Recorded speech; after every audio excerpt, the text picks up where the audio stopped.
Monkey.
Indiana, we stand up.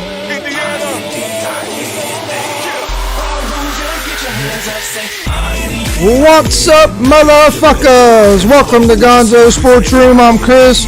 Steve's still in Florida. He'll be back tomorrow. Don't forget, tomorrow night we have the Big Fight Night Show 2. Live reactions to the UFC, big UFC fight tomorrow night. Bunch of good fights on that card. We'll go over that here in a little bit. First thing I wanted to talk about today was the Cincinnati Reds. They're on a 3-game losing streak. Just got swept by Arizona. We hit the hell out of the ball. Starting pitching was good. Our bullpen killed us. Killed us all weekend. We start a series with the Cardinals today. Hopefully, our bullpen get back on track. Wednesday night we were up 3-0, 3-0.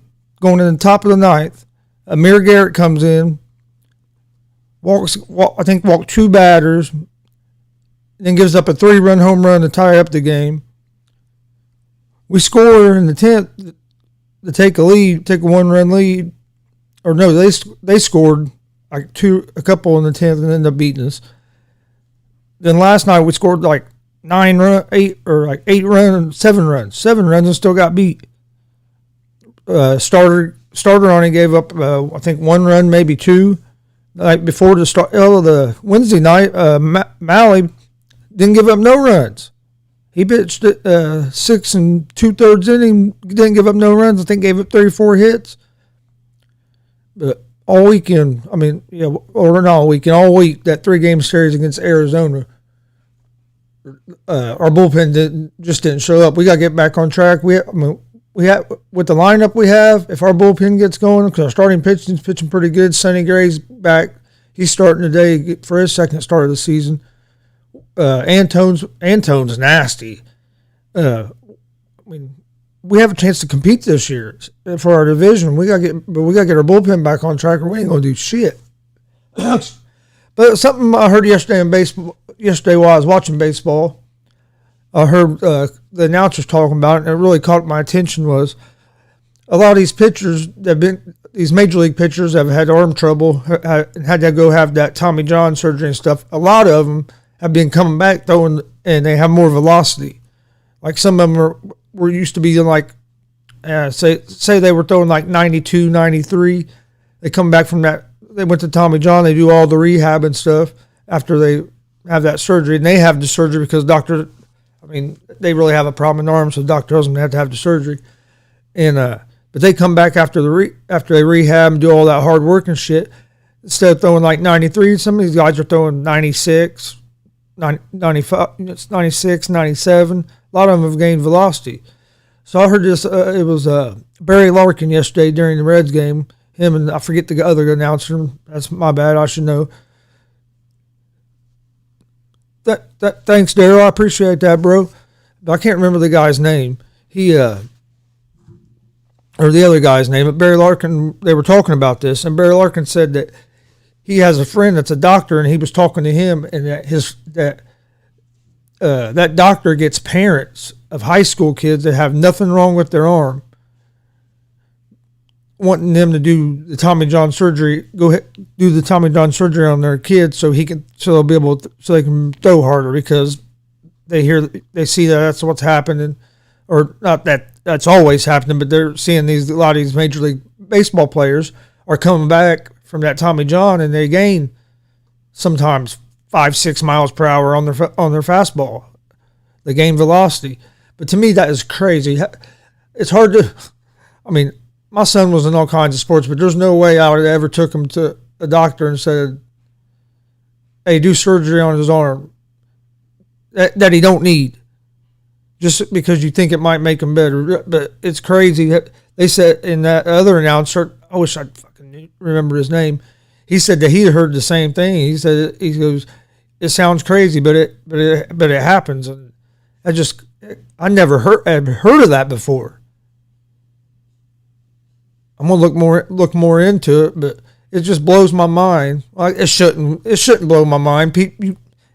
Nothing people do these days should blow your fucking mind, but it blows my mind that for some reason that parents will do that. Why would you send your kid through a surgery, and then the rehab from that ain't no fucking fun? It's a lot of hard work to get back, and you're taking a chance. You don't know if the surgery's going to.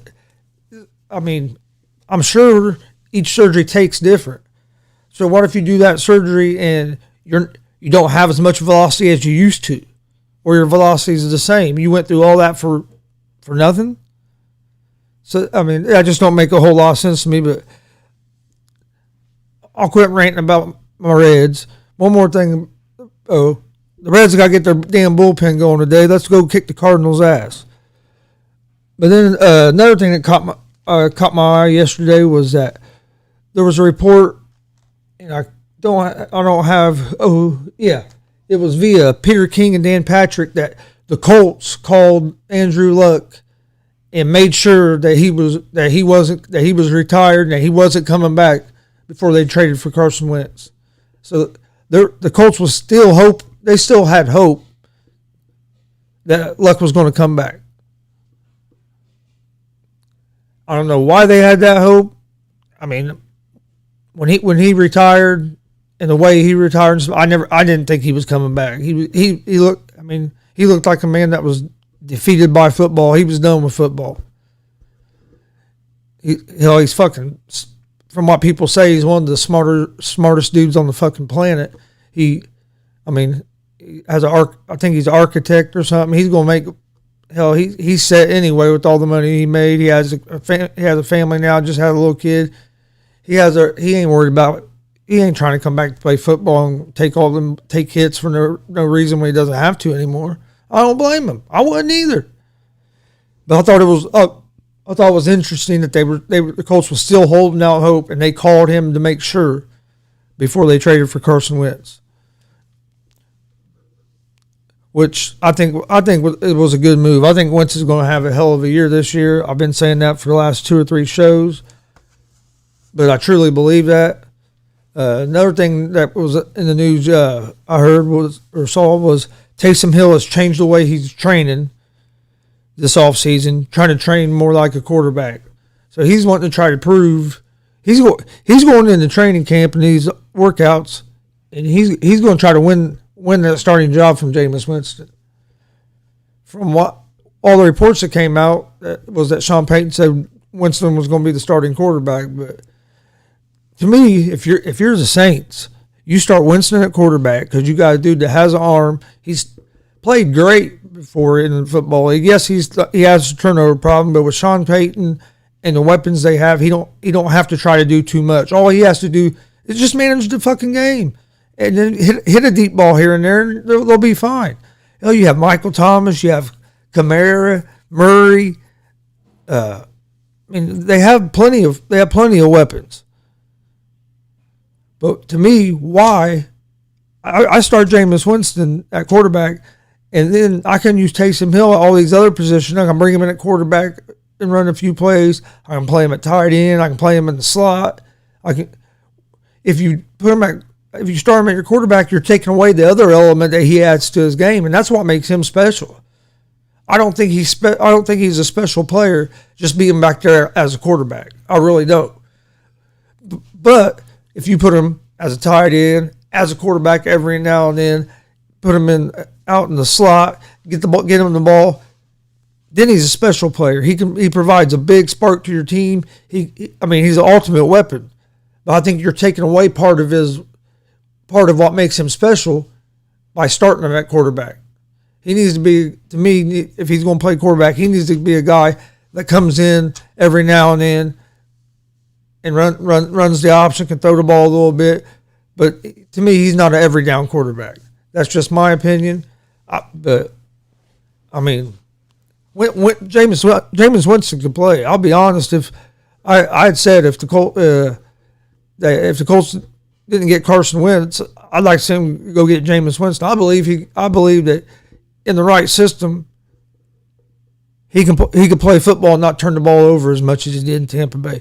A lot of the people turn the ball over more if you look at quarterback stats, when the quarterbacks played for Bruce Arians, they've turned the ball over more than what they have with other coaches. But that's because he has that risk it no biscuit mentality, and he's going to take chances. And if it gets intercepted, our defense has to make a play. It was just that 1 year, like I said, Jameis threw 30 touchdowns, but he also threw fucking 32 interceptions or 30 interceptions or something like that. And then now he's been a backup. He was the backup to Drew Brees last year, and I think he's going to be the starter this year in New Orleans. I hope he is, because I hope he gets another chance, because I do think that he could be. I think he has the ability to be a quality quarterback in the NFL. I think he could be a real top quality starter in the NFL. Oh, and then before I move on, one thing I forgot to mention was when the Reds fucking bullpen blew that game last night. The Reds hit 6 home runs last night, okay? The Reds became the first team in the history of Major League Baseball, to hit 6 home runs and their starting pitcher give up 2 or less runs and lose the game. The first team in history to hit 6 home runs, starting pitcher give up 2 runs or less, and lose the game. That's how bad the bullpen has been for the Reds the last 3 games. They have to find a way to get back on track, or the Reds are going to be in trouble. And they have a good lineup. We have offense. We have decent starting pitching. But our bullpen has to step up, or we're not going to go nowhere. But let's move on to the Reds, because I'm sure you guys aren't. Everybody on here isn't Reds fans like me. Probably a lot of Cubs fans. The Cubs got a big win last night, so that's good for you guys. All right, now let's talk about something big that's going on. Tomorrow night, have UFC 261. On the main card, main event, Usman against Masvidal. Co-main event, Zhang against Namajunas. Then you have a women flyweight title bout with Valentino Shevchenko and Jessica Andrade. This is going to be an awesome pay-per-view. Last week, that fight night, like I've said it a few times, I didn't think it was near as good as the during this pandemic. UFC has had fights almost every Saturday. It seems like every Saturday night there's been some kind of UFC on, and 9 out of 10 of them, 90% of them have been fucking awesome. The one last week, the last 2 fights were real good, but other than that, the card was kind of, I don't know, it just didn't have a whole lot of pop to it. This card, the whole card has a lot of pop to it. You have 3 real good fights there. And let's see who else. And then you got Uriah Hall against Chris Weidman also. And Anthony Smith against Jim Crute. I mean, this card, the whole main card is just fucking stacked. It's going to be awesome. I'm going to talk a little more about the fights here in a minute. But before I do, tomorrow night, Saturday night, April 24th, we will be live on YouTube. We'll be live on Twitch. We'll be live on Facebook with our Big Fight Night Show 2. And we'll be having live reactions to UFC 261. And then while we're on there, we'll give you other reactions. We'll give you that show will start about 8 o'clock, and we'll give out we'll give out our picks for the main card of the UFC. Also, we also do a sports betting show called Easy Money. It's live every Monday, Wednesday, and Friday at 9 a.m. right before this show. And I will be. I gave out some bets earlier on there. I'll give them out at the end of this show too. But they will also post them to social media. And then tomorrow I'll post my UFC picks and some picks for games tomorrow that I like in baseball and NBA and other sports. But now let's get back to this pay-per-view. One fight that really attracts me besides the 3 or the main event, co-main event, and then that championship fight is the Uriah Hall against Chris Weidman. I've always been a big Chris Weidman fan, and there for a while he was at the top. I mean, top. He beat Anderson Silva. He was at the top. Then he got knocked out, lost his title, and since then he just ain't been able to get back up there. Uriah Hall's a tough opponent. I mean, Uriah Hall's no joke at all. It should be a real good fight. I'm excited to see what Weidman looks like. He looked good his last time out. Looked a lot better than what he had the time before that. I think his mind is in the right place now. I think he has shit more level in his life, and I just think things are going better. And when things are going better, everything's better. You know what I mean? If things are going better outside in your life, outside of fighting, things inside of training and stuff's going to go better. If it's going bad, training it's just how it is. If you wake up in a bad mood, if you wake up and you're aggravated, when you get to work, you're going to be aggravated most of that. It sucks, but if you're in a good mood, you perform better. So if you're in a level headspace, I think he is. He looked real good last time, so I'm interested in that. Real interested in that fight. The women's strawweight co-main event was Zhang and Rose Namajunas. That's going to be a freaking war. Them two will sit there. Both of them will sit in the pocket and just exchange. And both of them are tough from anywhere. I think that has a chance to maybe be fight of the night. Usman and Masvidal. Masvidal has to be able to keep Usman from just holding him up against the cage. Masvidal has to be able to keep him at distance and get his striking going, or it's going to be the same thing as last time. Usman's going to get him up against the cage, hit him a little bit, control him the whole time. People are going to be bitching about, he's doing. Hey, I'm a wrestler. Wrestled all the way through high school. I love watching college wrestling, and a lot of these guys that come up in it, in MMA or wrestlers. It ain't easy to hold somebody down. They're just not laying on top of somebody. They're controlling somebody. You know how hard it is to control somebody when they don't, or hold somebody down when they don't want to be held down? Pretty fucking hard. So it pisses me off when people, oh, he's just holding on to me, ain't doing shit. No, he's using his advantage he has in his skill set to control the guy, to give him his best chance at winning. When them fighters go in there, they don't care. They're in there to win. But anyway, if Masvidal lets Usman control him up against the cage in the clinch and work out the clinch the whole like he did last time, it's going to be the same thing as last time. Usman's a big favorite in this fight. Hopefully, it's a little better fight than it was last time. Then in the women flyweight, you got Valentina Shevchenko against Jessica Andrade. I think that's going to be a good fight. Both of them will stay in the pocket and trade too. So both the women's fights, I think, are going to be just real good. And then Anthony Smith and his crew. I think that's going to be a real good fight. And we'll talk about let's see who we have on the preliminary card. Got Alex Oliveira against Randy Brown as the main event of the preliminary card. Yeah, Oliveira's looked pretty good his last couple fights. I haven't seen that Brown fight. Really don't know most of these guys that are on the prelims. We have let's see real quick.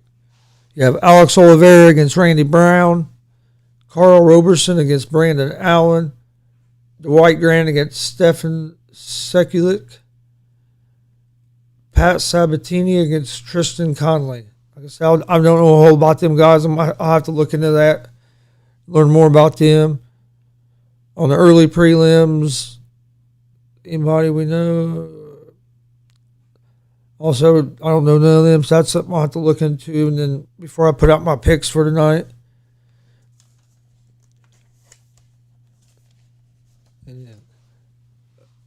And then also, Jake Paul's been calling out all these UFC fighters and stuff. I guess Dana White told Jake Paul in his camp that they need to leave the UFC fighters alone, leave his fighters alone.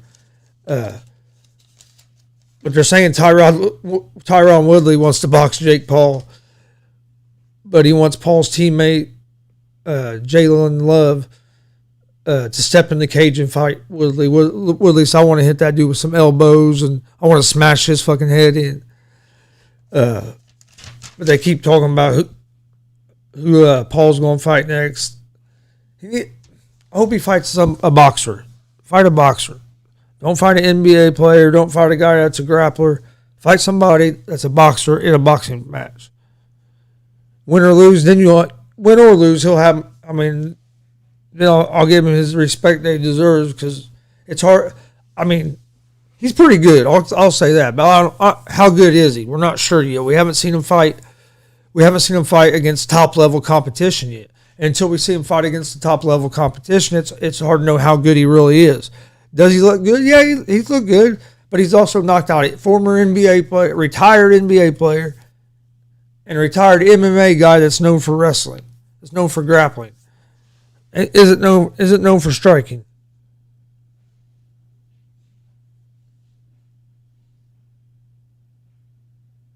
And also a thing that's big this weekend, UFC's going to have a full arena tomorrow night.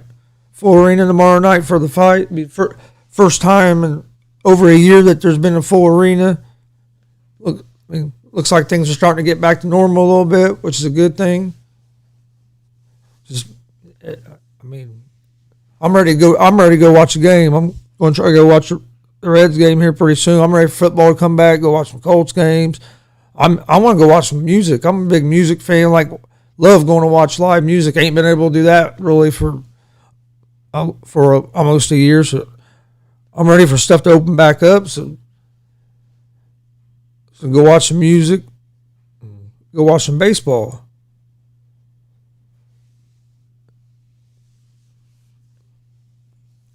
And then let's see what else was there. There was a few other things we had.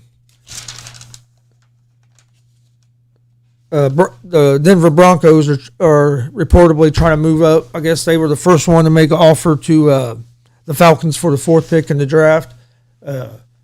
Sounds like the Falcons are really wanting to move up the 4th and get them a quarterback, from what it sounds like. Or not the Falcons. The Broncos are wanting to move up to 4th to get a quarterback. Whether it'll probably be. I think Fields is going to San Francisco at 3. So they probably have their choice between Jones and Lance. Whoever they get, I would say, is going to sit behind Ryan for at least this year, because it's just too big of a. They owe him so much money; it's too big of a dead cap hit on their salary cap. I think it would be like a 40 million dead cap hit. I think that it was. I think because Ryan's still in his contract, still owed like close to $100 million or something. They probably won't be able to get rid of him for at least 2 more years. They'll probably have to play this year and next year. Maybe just this year. I think next year they can get rid of him and it's not as bad. I think it's maybe only like a 18 or 19 million dollar cap hit. So I'd say that they're going to draft a quarterback. That quarterback will sit behind Ryan this year. And then next year they'll probably try to trade Ryan, or they'll release him or whatever. And either Mac Jones or Trey Lance will be the quarterback. I think Lance has the better. I think Lance has more potential to be the better quarterback in the NFL. Jones, I think, has to be in the right situation. He needs to be in a situation where you have a good offensive line, have some weapons, and he can sit back there and pick them apart. He's not a guy that can run.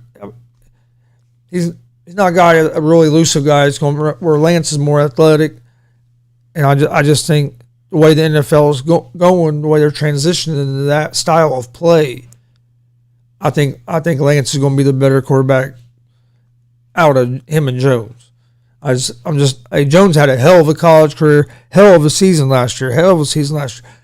I just don't think it's, in my opinion, it's not going to transfer into being an elite quarterback in the NFL. He might be a decent, but I think Lance has the potential to be to get to the higher level. And I think Jones is his ceiling's a little bit under that. I think Fields is going to go at 3 for San Francisco, and I think that's going to be a great fit for Fields, because they're saying that for this year, Jimmy G's going to be the quarterback and Fields will be the backup. And I think the Kyle Shanahan offensive system is going to fit Fields wonderfully, because he don't have to drop back and pass 40, 50 times a game, because San Francisco can run the ball. They run the hell out of the ball. So then he'll be able to do play action. Then you find receivers wide open. I think Fields is going to fit in good at San Francisco. I think he's going to be the guy that really fits in good with Kyle Shanahan. That's who I think that's who's going to go at 3. 2, they're saying Zach Wilson to the Jets. I'm not sold on Zach Wilson. Me personally, I would take Fields before I'd take Fields at 2 instead of Wilson. I've seen more from Fields. Only time I've seen Wilson play tougher competition was when they took the game against Coastal Carolina on short notice and went there, and Coastal Carolina's defense had him flustered. They keep talking about his playmaking ability, about getting out of the pocket and stuff. He struggled that day. He was getting up, missing high. I don't know if he was just overamped or what it was. Maybe it just he had what that. I mean, everybody has a bad day, so maybe I'm wrong, but he hasn't. I haven't got to see him play against that the highest level of college football competition, where I have got to see Fields play at that, and for the most part, Fields played at that level. He had a game against Michigan State where he struggled a little bit against IU, but I like to think that was the Hoosiers defense. I'm a big IU fan, so I blame that on the Hoosiers defense, not Fields having an off day. So really, in my opinion, the only off day he had was against Michigan State. But hey, that's just how it goes sometimes. But I think Fields is the second best quarterback in this draft. I think Trevor Lawrence is going to have a real good career. I think him down there with Urban Meyer and what they're going to try to build down there, I think it has a chance to be real good. I think Jaguars are coming. But I also think the Colts are going. I'm a big Indianapolis Colts fan. I think the Colts are coming too. And so I think that them two teams, and then you have Tennessee, is probably going to be pretty good. So I think the AFC South is going to be pretty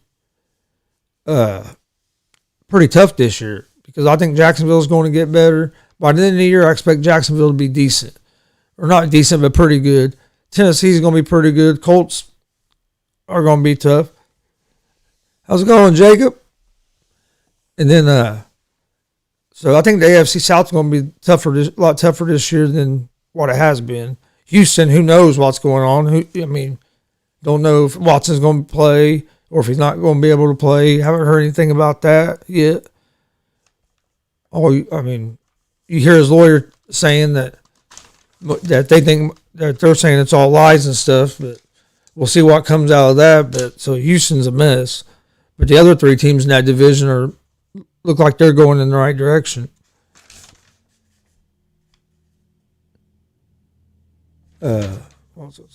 Also next week on the 29th, we'll be that evening we'll be live with the NFL draft watch along special. I'll put out more information about that. Make sure reminders and stuff, and what time. But for the draft next week, we will be live, talking about the picks and just hanging out and bullshit. But and then also tomorrow night we'll be live at 8:00 with our big Fight Night Show 2. We'll have I think Steve's going to be back here from Florida. I think Matt's going to come 2 times. Might be back over. Gonna hang out, watch the fights, be live reactions to the UFC pay-per-view. Probably talk about some other sports. When we come on at 8, we'll give you our betting picks for the fights, which I will also tweet out tomorrow earlier in the day. If you're a sports bettor, check out our sports betting show, Easy Money. It's live every Monday, Wednesday, and Friday at 9 a.m. If you missed the live show, you can always go watch it on YouTube. Or if you just want to listen to the audio version, we put it out in a podcast version. It'll come out a little bit later in the day. You can find it at Easy Money on Anchor Podcast, Spotify, and then it's starting to get on all the other platforms too. So if you missed the Easy Money episode, you can catch it on podcast or on YouTube. Same thing with this live show with Gonzo'S Sports Room. If you miss it, it'll be on the Gonzo'S Sports Room podcast network here a little bit later in the day. Once I get everything edited up, get it put over there, and but both of them are also in the podcast network.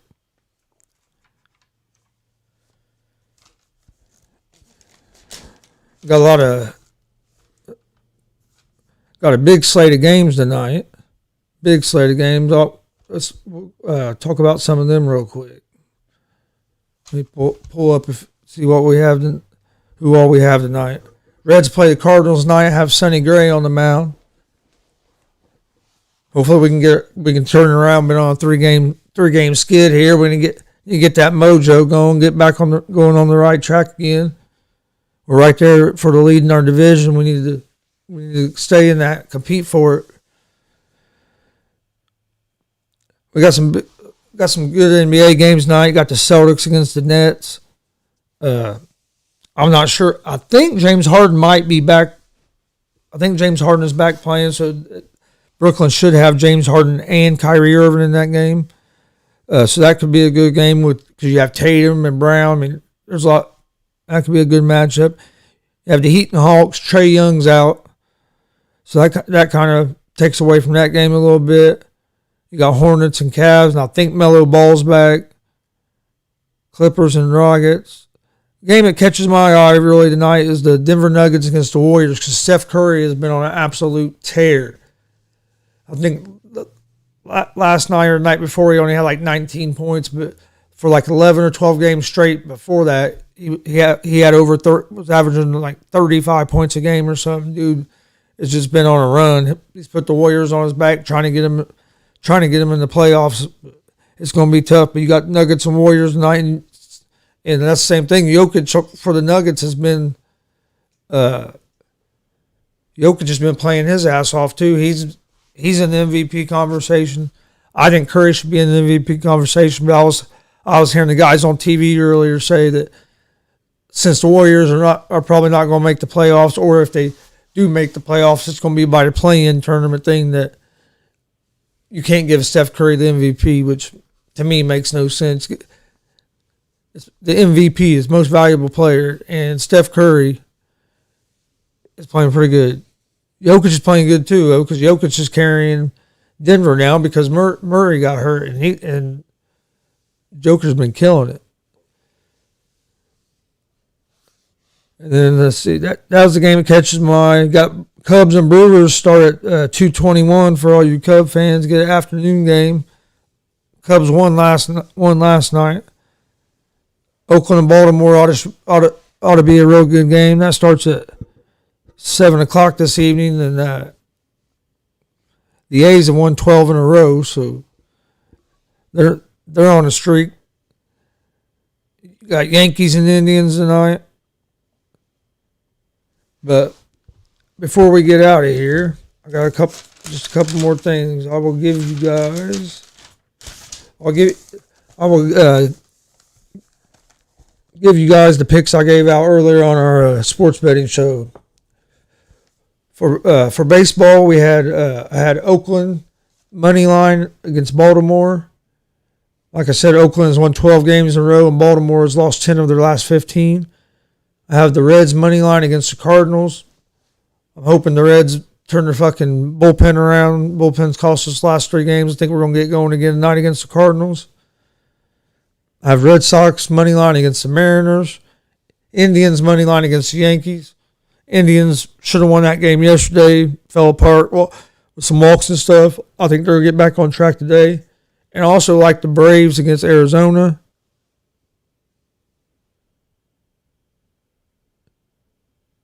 Also like the Braves against Arizona. The Braves minus 1.5. Hey, thanks, Jake. I'll see you here soon, bud. Thanks. And then like I said, and then in the NBA, I got the Trailblazers against the Grizzlies money line. I got the Nuggets minus 2 against the Warriors, and then I have Charlotte minus 2 against Cleveland. Well, that's pretty much all for today. I appreciate all you guys watching. Appreciate the support. Daryl, Jacob, appreciate you guys. Everybody else that's watched, we appreciate it. Like I said, tomorrow night we'll be live right here. We'll be live on YouTube. We'll be live on Twitch, Facebook, 8 o'clock. Big Fight Night Show 2. Live reactions to the UFC pay-per-view. Also talk some other sports and stuff. And shoot some shit. Also, you can find us at our social media pages on Twitter, YouTube, Facebook, Instagram, all at Gonzo'S Sports Room. We're live every Monday, Wednesday, and Friday at 10:30. We have a sports betting show, Easy Money, that's live every Monday, Wednesday, and Friday at 9 o'clock right before this show. We appreciate all you guys' support. Peace.